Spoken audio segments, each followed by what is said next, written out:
Amen. Magandang umaga po sa ating lahat. Good morning. Hallelujah. Praise God. Bago po tayo magsimula, ako rin po nais ko po magpatotoo. Nagpapasalamat din ako sa Panginoon. Totoo po yun. Siguntahan ko lang yung sinabi ni Sister Rina. Ang reunion minsan yun po yung sa halip na kasayahan, minsan kilos ang kaaway. Sa buhay po ng part ng asawa ko, matagal niya po pinanalangin ang kanyang mga magulang, ang kanyang mga kapatid. Gayon din naman po sa akin. Yun lamang sa akin kasi, dati na po silang Christian. Yung mga kapatid ko lalaki ay nagpapastoring na po noon. Nag-backslide lang dahil sa kanilang mga asawa na sagrado katoliko daw. But then, ang nakakatuwa kasi sa side ko, kahit na meron silang asawang ganon, nagpapatuloy sila sa Panginoon. Kaya alam ko, sooner or later, masasama na nila yung pamilya nila. Ang gusto ko lang ihalipawa doon ay kung paano binago ng Panginoon ang asawa ko. Everybody knows yung testimony niya. For 7 years, hindi ko siya tinatanan ng pananalangin. At nakikita niyo naman ngayon ang laki ng kaibahan ng asawa ko. At lagi ko sinasabi sa kanya, Daddy, keep praying lang for your family. Now, nung Friday, supposedly mag-church kami. Pero tinawagan kami nung kanyang kapatid na nasa Japan, Kuya, kailangan mo nang umuwi. Ipag-pray mo si Tio Pedro. Yung tiyuhin po niya, kapatid po yun ng tatay nila, na talagang malapit din sa puso ng aming asawa. Dahil hindi na raw maganda ang kalagayan. May cancer of the lungs po. Hindi po alam nung tiyuhin niya na may sakit siya. Ang alam lang niya, may pneumonia, pero hindi niya alam yung lungs po niya is wasak na po. Kumbaga, na siya. Talagang, sabog na. Kumbaga sa isang lungs na po, sa kanya, wala na talaga. So, ang nakaka-bless po doon kasi, yung mga kapatid niya doon, 3 sasakyan, supposedly sa sasakyan, pati si Kuya Franco, medyo hindi na naman nagkasundo sila doon. So sabi ko, pray ka lang lagi kapag pray natin sila. Alam niyo, prayer works, naayos. Hanggang 2 sasakyan na malalaki dala-dala namin. So, in short, nakapunta kami doon, 18 kami. Pala, 16 kasi 8 bawat isang sasakyan. So, 16. So, kami din na nagdala ng sasakyan. Pagdating ko po doon, nakilala ko yung mga kamag-anakan niya, at nakaka-bless po dahil nag-born again na rin po sila. Kita mo, sabi ko, Daddy, prayer works. Kumikilos yung prayers mo sa mga relatives mo. Kaya hindi na rin po kami nahihirapan. Alam nyo, nung pinag-pray namin si Tio Pedro, hindi na po kasi nagsasalita Hindi na nagsasalita. Kumbaga, wala na. Laglag na yung braso. Pagka hindi na rin may taas ng sarili niya. Pero nung dumating kami, alam niyo naman si Anton, Tito, bago na dyan. Aalis tayo, di ba? Magbabagyo pa tayo. Nagulat sila lahat, biglang nagsalita. Anton, sabi, sa mahinang salita, nagbigkas po ng word yung tiyuhin niya. Nakaka-bless po kasi talagang yung pagkilos ng Panginoon. So, nung pinag-pray namin, of course, but then yung prayer natin, we have to leave everything to God. Kasi ang Diyos ang nakakaalam kung anong mas makakabuti doon sa tiyuhin namin. So, we lift him up. Nang pagkatapos po ng prayer, nakikipagkwentuhan na, umupo na siya, nakikipagkwentuhan na. So, para sa atin, yes, we do. Then, diniliberance din po namin kasi kinanta namin yung curse. Kasi, parang parang generational curse. Kasi pag mula doon sa pinakalolo nila namatay ay cancer of the lungs. Yung anak niya, yung Pedro, cancer of the lungs. Yung tsuhin din ni Antona, anak ng, yung dinadalaw namin dati doon sa East Avenue, cancer of the lungs. Ito rin cancer. So, pinutol namin yun. Kapag putol namin na yun, wala nang dadaloy. So, na-bless kami kasi yung mga kapatid niya, at saka yung mga mag-anak niya, ando doon po yung kaluguran sa puso. Mapipil mo yung kaligayahan nila na yung trust nila kay Lord. Kaya, Sister Rina, huwag niyong tantanan ng prayers. Prayers really works. At subok na po namin sa buhay namin yan. Na talagang binububog namin sa prayers. Kahit sino pa yan, kahit anong tigas niyan, maging pato yan. Sabi nga, pag nangangailangan tayo, even mga uwak, padadalhan ni Lord ng blessing niya pag pinadala sa atin. So, yan ang testimony ko na talagang pinangahawakan namin. And I thank God kasi andyan siya lagi sa buhay natin. Okay, sige po, tayo po'y mag-aral. Na inaanyahan ko pong lahat na tumayo. Pagbibigay galang po sa ating pag-aaralan ngayong araw na ito. Sige po, tayo po'y umupo. Let's pray to God. Yes, Heavenly Father, we thank you, Lord. We thank you, God. You're worthy to be praised. We praise you, we magnify you, we glorify you, O Lord. Lord, ang kabutihan mo sa amin ay patuloy namin dadanasin sa pagpasok ng taong ito, 2025. Another journey of our life, another hope na pangahawakan namin. Maraming salamat sa iyong faithful love, O Lord. Kaya naman sa oras na to, sa aming pag-aaral na iyong mga salita, pagkalooban mo kami ng wisdom, buksan mo ang aming puso, isip, tenga, at ang buong diwa. Lord, maunawaan namin ang nais mong ipahayag. Lord, ang lahat ng ito itinataas namin sa iyo, at palibutan mo na yung malatansong pader na apoy ang lugaring ito na walang pwedeng anumang gawa ng kaaway ang nanaig. Lord, ang lahat ng ito ay para sa iyo lang. For you alone the highest praises and glory in Jesus' name. Everybody says, Amen. Amen. Amen. Hallelujah. Okay naman po. Thank you. So, ngayon po mag-aaral tayo. Napakasarap pong talastasin. Ang Tagalog na Tagalog. Talastasin. Tagalog. Ano ba sa English yun? Gunang-gunangin or pag-aralan. Kasi po, nung araw, nung first time kong magbasa ng Bible, nagsimula. Kasi turo sa amin noon, magsimula ka in the beginning, Genesis 1. Then meron kang listahan, kung ilang chapter yung mabasa mo, yun ang unang araw. Araw-araw po yung ginagawa ko, pero alam nyo, nabasa ko yung Bible, wala akong naiintindihan. Aminado ako, nung una, that was 1989. Wala akong naiintindihan. But as time goes by, there's a patuloy na pag-aaral, patuloy na pag-devotion. Number one po na madaling maunawaan ang salita ng Diyos ay ang magkaroon kayo ng private devotion sa Kanya. I praise God sa buhay ni Brother Banjo. Ginigising siya talaga ni Lord. Kaya yan ang ginawa sa akin ni Lord. Andun pa kami sa Batangas noon. Nung inuwi kami ng Batangas ng asawa ko, may sakit yung panganay ko, maliit pa yun si J.A. Wala na kami nabenta na yun. Wala na yung bahay sa Bulacan, sa Siquelan. Inuwi kami sa Batangas sa asawa ko. Nagtataka ko. Tuwing alas 3, ginigising ako ng Panginoon. Una, gigising ako, tapos kikilabutan ako. Ano ba yun? Kasi hindi ko pa naiintindihan nun eh. Kasi basta hinihingi ko kay Lord, Lord, I want to feel your presence. I want to feel your Holy Spirit. Eh yung pala, hindi ako nasabihan. Huwag kang matakot pag may naramdaman ka. Pag ang pakaramdam mo, tamatay balahibo, kasi ganun din daw ang ang mararamdaman mo. So, noong una hindi ko ma-realize, pero nung bandang huli, ang sarap pa magbabad sa station ni Lord. Doon ako nagkaroon ng tinatawag kong quiet time. So ngayon, consider it as yourself na meron tayong quiet time.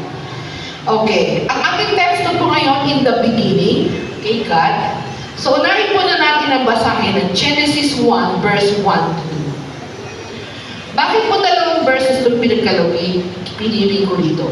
Kasi po, dito natin ibabase yung the word in the beginning. And what is the relation of this in the beginning? God, in the word, was God. Okay? So, paki-flash na. Okay. So, since dalawa lang naman ito, babasahin na po natin lahat sabay-sabay. Okay? Ready? Genesis 1 verse 1, let's read. In the beginning, God created the heavens and the earth. Okay, verse 2. Now the earth was formless and empty. Darkness was over the surface of the deep, and the Spirit of God was hovering over the waters. Yes, Lord.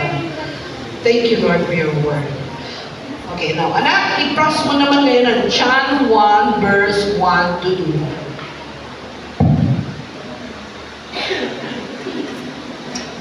Okay. So, let's read again. John 1 verse 1. No, verse 1 to 2.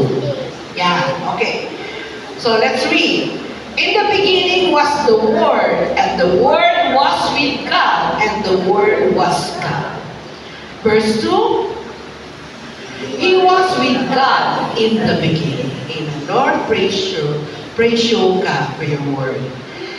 Hallelujah. Okay, let's have an overview.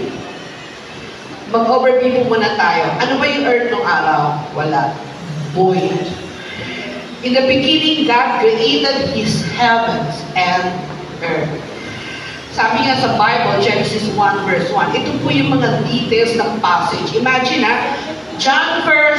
Genesis 1 verse 1, there's only one verse, but ang passage siya napakarami. Una, yung earth daw noon, formless, empty, darkness, covered the surface. Then, God said, let there be light. At nagkaroon ng liwanag. Sipin nyo, ang gulo-gulo ng earth, pero binigyan ng Panginoon ng liwanag. Madilim yun eh. Then, God separated the light from darkness and called the light day and the darkness night. God made a bulb to separate the waters from each other and call it a sky. Ito na po yung langit. Nagkaroon na ng langit. Then God gathered the waters together into one place and called the dry ground earth and the gathered waters seas. So meron na po siyang determination. At sabi ng Panginoon, God said, let the earth bring forth grass, the herb yielding seed, and the fruit tree yielding fruit after his kind. Amen. So makikita nyo, yun po yung nilalaman ng Genesis. So, ngayon, kung babaybayin po natin, ipuput together po natin yung dalawang verses na to, yung sa Genesis at sa John. Makikita natin, clearly, yung sinasabing word was with God, was both. Word was with God, Word was God. Word was both with God and also was God. Makikita natin sinasabi dito. And itong statement na to, co-evidence po ito. The one of co-equality in essence, na ito yung sinasabi ni John, in the beginning, God was with God. Kasi, word here, referring to God. Word was God. So, yung type po nito, back to the nature of who God is, clarifying and pointing that the true nature of God ay sinasabing salita. Yun ang gusto ihayag dito. Ngayon, anong sinasabi naman sa John 1 verse 1? Didi-discover nyo rito para matulungan ang isip nyo, mag-isip-isip, dili-dilihin. Sabi nga sa banal na aklat, huwag mong kaliligtaang basahin ang aklat na yaon. Yun yung Bible. Dili-dilihin mo yon araw-gabi upang upang maunawaan mo ang nilalaman nito at nang sa gayon, ikaw ay magtatagumpay at mananagana. So, ito salita. Okay, so sabi nito, pag titignan mo yung verse na to, sabi nito, dito binabadya ang relationship ni God sa salita. Ano yung relationship ni God sa salita? Magkaiba yun eh, kasi God, capital G. Word, capital W. Yes. Makikita natin, ano ba yung word, salita? Ang God is Diyos. Ano yung, pero, they are separate from each one, pero connected po silang dalawa. Bakit connected? John says that the Word was with God. Hindi naman niya sinabi na he actually says this twice. Hindi niya sinabi isang beses lang, at yan ay sinabi niya ng ilang beses.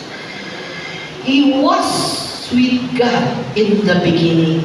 He was with God in the beginning. So therefore, yung creation, pag sinasama po natin itong dalawang verses na to, Genesis, yung comparison nila dalawa, makikita natin dito yung true nature ni God ay nagdi-display. What you mean is, nakikita natin yung true nature ni God. Na, i-notice natin, the present, who are present present in this creation. Who are present? God the Father was present, of course, and the Word was present during the time. That is according to John 1:1.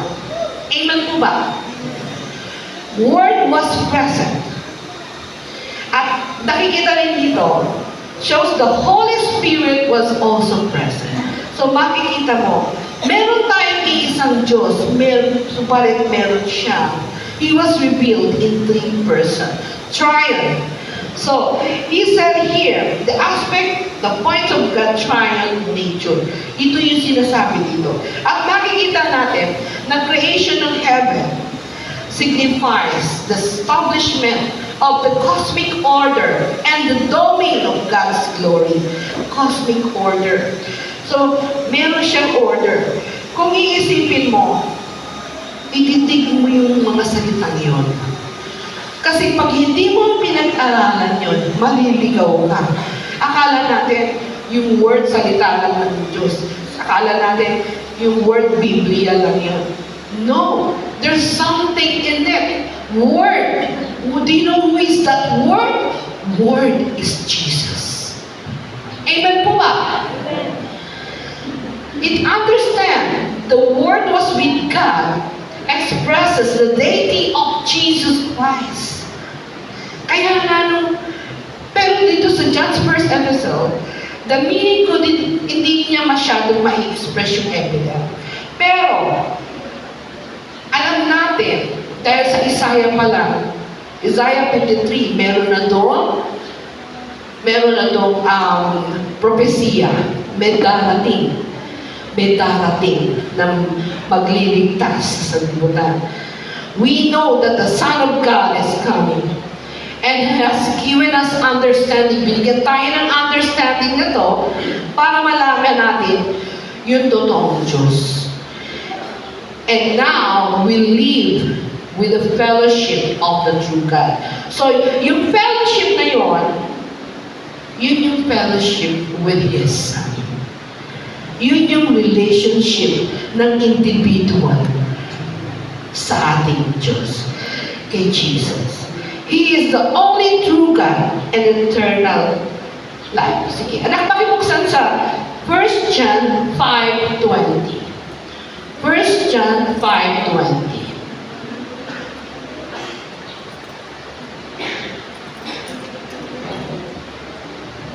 Okay? Sabi dito, we know also that the Son of God has come and has given us understanding so that we may know Him who is true. And we are in Him who is true. Even in His Son, Jesus Christ, He is the true God and eternal life. So, Jesus, who is the Word, was with God. With every sense of the word. So, bawat salita tatalastasin natin o ano ba yung English na? So, bawat salita mababasa natin sa Biblia, makikita mo na lagi kasama si Jesus doon. Sa panahon ng Genesis, habang ginagawa niya, hindi lang nang likhain ng Diyos ang tao. Ano doon pa rin. Not only is Christ the image of invisible God, pero nilikha pa rin niya ang tao na kawangis ng Diyos. Wow! Di ba napakasarap isipin? Pero siya at ang God the Father is in one nature or are one. So makikita mo, at dito ginagawa ng Panginoon during the time of John, Jesus prayed for His followers to share this. Jesus shared to His followers, to His disciples, this good news. Kaya nakita niyo, nag-push siya ng 12 disipulo. At bakit? Para tagapahayag ng 12 tribes of Israel. Para maunawaan nila na mahal tayo ng Diyos. At ang gusto ng Panginoon, makita natin siya face to face. And I pray, sabi pa niya, that they will all be one. Just you are one. What do you mean by this? You'll be one, just you are one. Meaning to say, being one in true spirit. Amen po ba? Unity of spirit. Once you have ang kapatiran mo, ang kaibigan mo, may unity kayo ng spirit, makikita mo, pag nagbaba ang Panginoon ng mensahe dyan, uy, ganyan yung pinaba sa akin, di ba doon nagpe-pray ako? Because we have one unity in spirit. At ang ugali mo, makikita mo rin ang pagbabago. Ikaw mismo makakakita ng pagbabago. Kasi sabi niya ng Panginoon, I am in you. Once you accepted Jesus as your Savior, I am in you. Because the Holy Spirit now is dwelling in your heart. At yung Holy Spirit ang siyang nagiging gabay. Let me show you something. Pahiram ako ng tatlong character, tatlong bata, o tatlo dito. O, yun, halika dito, sandali, tatlong actors. Actor or actress.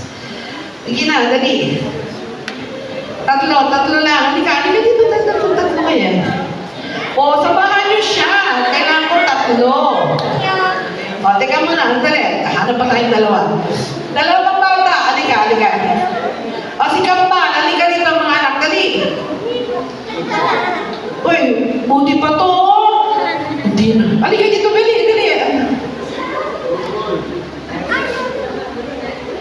Ay, ako tatawa. Elijah! Okay, sige pa. Isa pa. Sino pa ba? Okay, sige. Halika.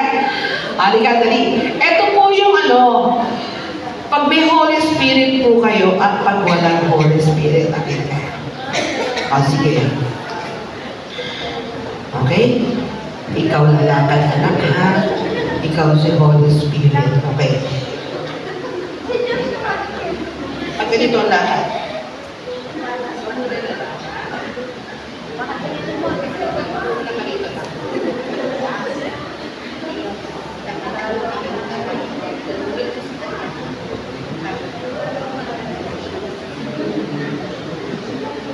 Sige, lakad doon.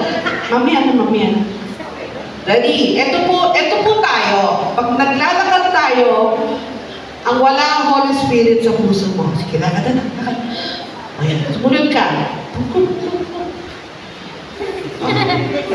Binububog ka ng kaaway. Hindi makakilo sa Holy Spirit. Why? Okay, anak, balik kayo dito. Kasi nasa likuran ka eh. Amen ba? Okay. Ikaw naman dito.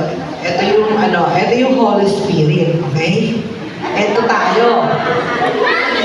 Sige. Lakad ka. Sino binubugbog ngayon? Nakikipaglaban ang Holy Spirit. Amen. Thank you, actors! Palakpakan po natin sila. Hallelujah.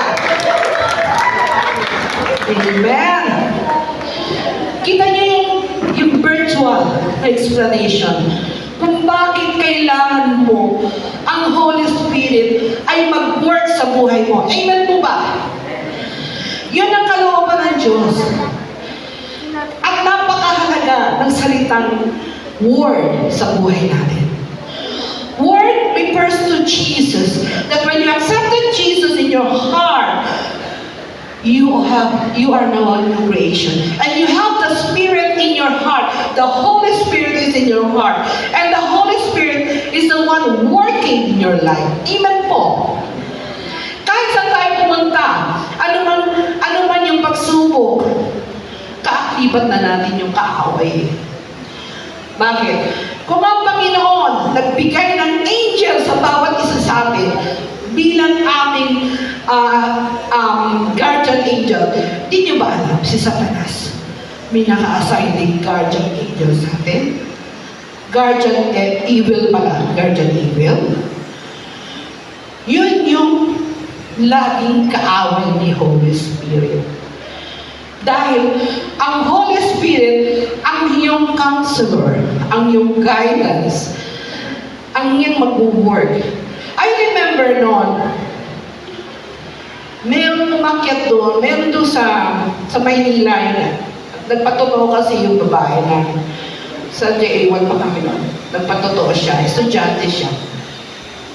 Yun daw tulay na yun sa Maynila, lagi daw merong nangahabol, nagre-rape na lalaki. Ginabi yung bata, babae yung bata. Ginabi siya. Natatakot siyang umakyat pero wala siyang magagawa. Ang ginawa niya, nag-pray siya. Holy Spirit, please lead me. Giving me your divine protection. Naglalakad siya. Ando doon na yung mag-rape. Wala, tinignan lang daw siya, tumataan siya. Pero ando doon yung panginginig niya, pero pala yung review na in Jesus' name, in Jesus' name. In Jesus, gano'n siya ng gano'n. Hanggang sa nakalagpas siya. Paglagpas niya, bumaba na siya, nag-aabang na siya sa sasakyan sa baba. May kasunod pala siya. Ngayon, in short, sumigaw yung babae. Nagkagulo na hanggang sa pero na-rape na yung bata. Ang kagulo na. Nandun pa rin siya. Talagang tinalaga ng Diyos na hindi siya makasakay. Nakiisyoso siya. Sabi niya, nakaposas na yung lalaki. Yan yung nakita ko kanina nakatayo. Parang may nagkuntok sa kanya, lumapit sa lalaki. Bakit? Di ba nakita kita kanina nakatayo? Bakit hindi mo ako ginalaw? Hindi mo ako inalaw? Ano kita na laki-laki ng kasama mo. Imagine, ang laki-laki ng kasama mo. Sabi nung lalaki, doon sa batang nagpe-pray. Yan ang lagi natin kasama. Don't you know that angels ay mga giants? Our guardian angels are giants. Not only that, the Holy Spirit. If you're covered by the blood of Jesus, you don't have to be afraid. Hindi tayo dapat matakot. Bakit? Sabi dito,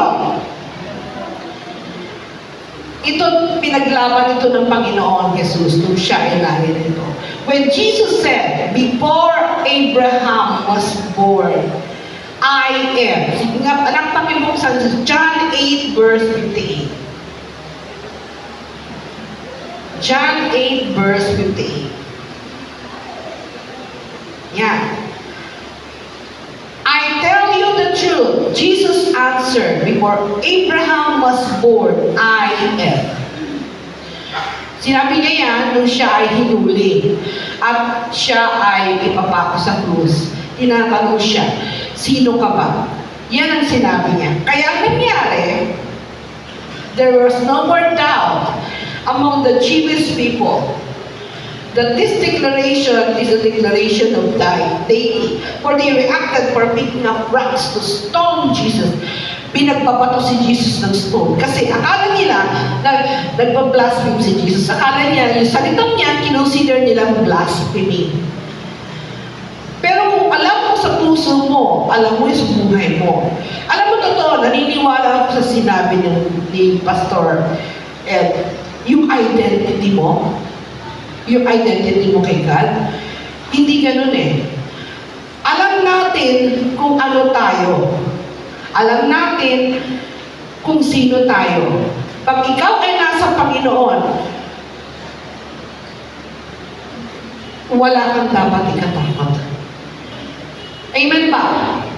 As long as alam mo sa puso mo, yung relasyon mo sa Panginoon, yung relasyon mo sa Kanya, ay nagpo-flourish. What do you mean by flourishing? Yung, ano doon yung quiet time mo, ano doon sinusunod mo yung will ni God, nararamdaman. Alam niyo, sa babat ng presensya mo kay God, kay Lord, mapipil mo lagi yung pag-iingat niya. Amen ba? Kasi, hindi natin minsan nalalaman yung ginagawa natin. Akala natin, minsan talaga nakakalimutan yan eh. Kaya bilang isang mag-asawa, lalo na sa mag-asawa po, kasi laging ako laging nagpapaalala, Daddy, pray muna tayo. I'm giving an example, nung nagpunta po kami sa Sambales, pauwi na kami. Sa pagmamadali, walang nag-pray. So ako nag-pray ng sarili ko. Alam niyo po, hindi pa kami nakakalayo sa lugar. May biglang tumawid na bata. But because there is one there na sakay na sasakyan na nagpe-pray, hindi nasagasaan yung bata. Pero nasugatan ng bata dahil tumalon yung bata at napasubsob yung tuhod niya. So nagkaroon ng galos. Ngayon, nag-alala sila lahat. Labas si Anton, labas si Kuya Rexes, yung nag-drive, yung kapatid ni Pastor Anton. Labas sila, tinignan nila. Kami naman, yung mga hipag ko, hindi makahinga. Diyos ko, ano nangyari? Ba't ganun ganyan? Ako tahimik lang. So, in short, naayos nila yan kasi wala naman nangyari. Binigyan na lang nila ng pera para bumili ng gamot doon sa tuhod kasi nagkaalusan. Pero hindi siya nasagasaan. Maraming nakakita, hindi siya nasagasaan. Tumalon po kasi yung bata. And then pagsakay nila, sagot ko kagad, aandar na ulit si Kuya Rexes. Kuya Rexes, sandali po, Daddy, lead the prayer. So, kailangan po may nagpapaalala.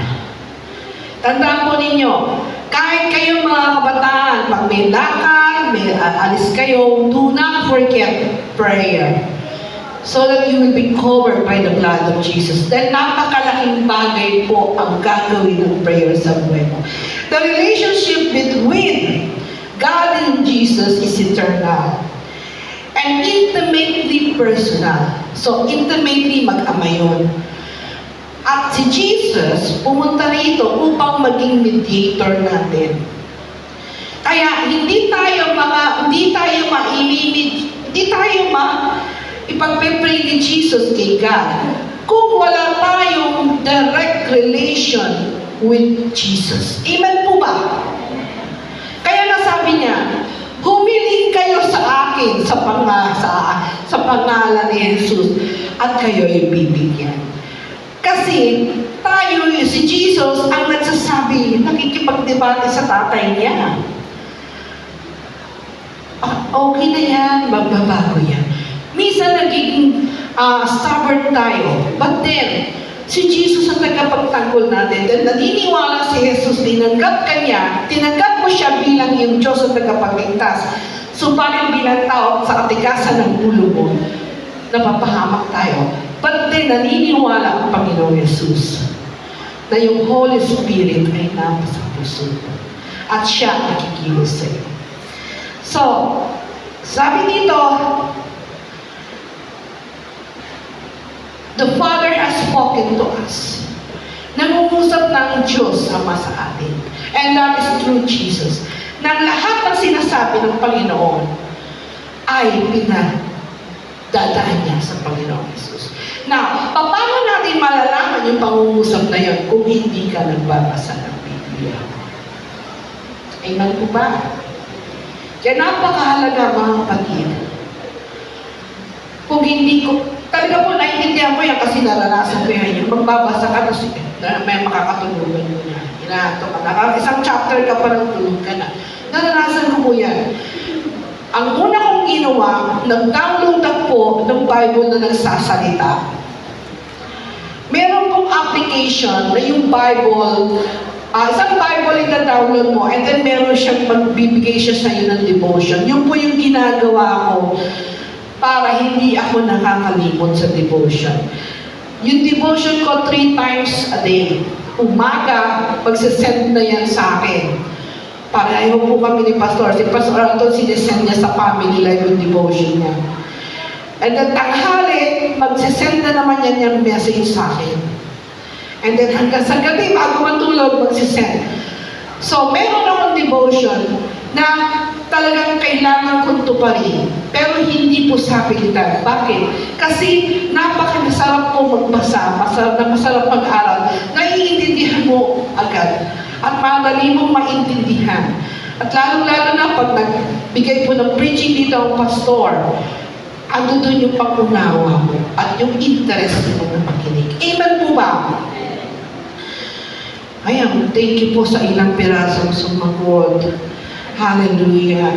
Amen po ba? Amen. Ayun, marami na magbabasa. Amen. So, napakahalaga po, sabi nga ng Panginoon, in the beginning, the Word was God, and the Word was with God, and the Word was God. So, I thank God dahil yung salita niya ang siyang kikilos sa buhay natin. Amen po? Amen po. Sige po, tayo po yung tumayo. Tayo po ay music please. Okay, ang gagawin po natin, nais ko, sa unang araw ng taon, humanap po kayo ng kapartner ninyo, pero inaanyayahan ko po, pastor, mga pastors po, puntahan niyo po, si Pastor Mon, puntahan mo si Brother Bajo. Ay, tutugtog pala siya, natutugtog niya siya. Okay, and then, okay, Sister Chi, puntahan mo si Brother Tuliao. Iwalay muna kayo. Yan. Ipag-pray nyo sila. And then, lahat the rest po, please, puntahan nyo yung hindi ninyo kakilala. Ipag-pray. Ching, kayo na lang ni ate mo.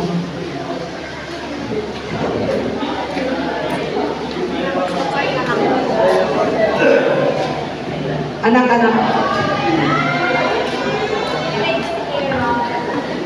Ayan, Pastor Mark. Si Suji, si Pastor Mark na lang po. Ay, nagpipray na sila. Sige, okay.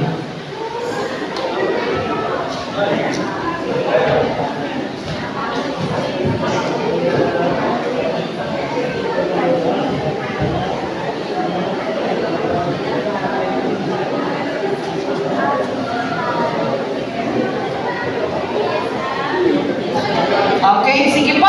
Tayo po manalangin. Ipag-pray po natin ang aking kapatiran, ang aking kapatid, na alam natin na mas nangangailangan.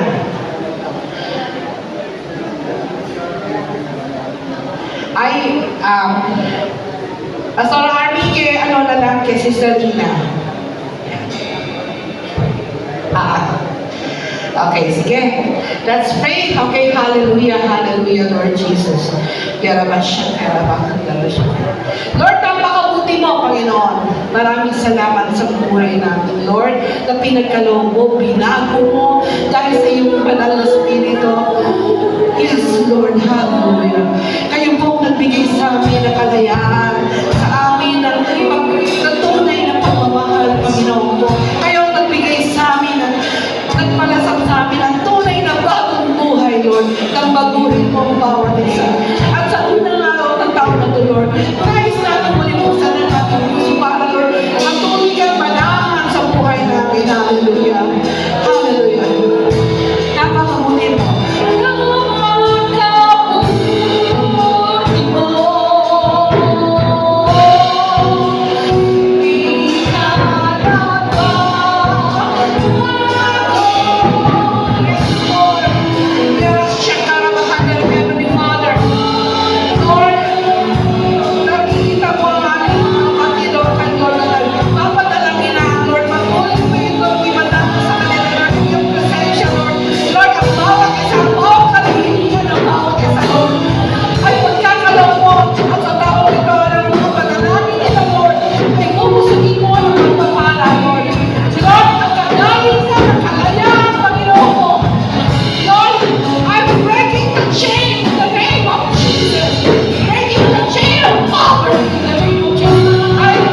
patuloy mo kami bigyan ng pag-asa, bigyan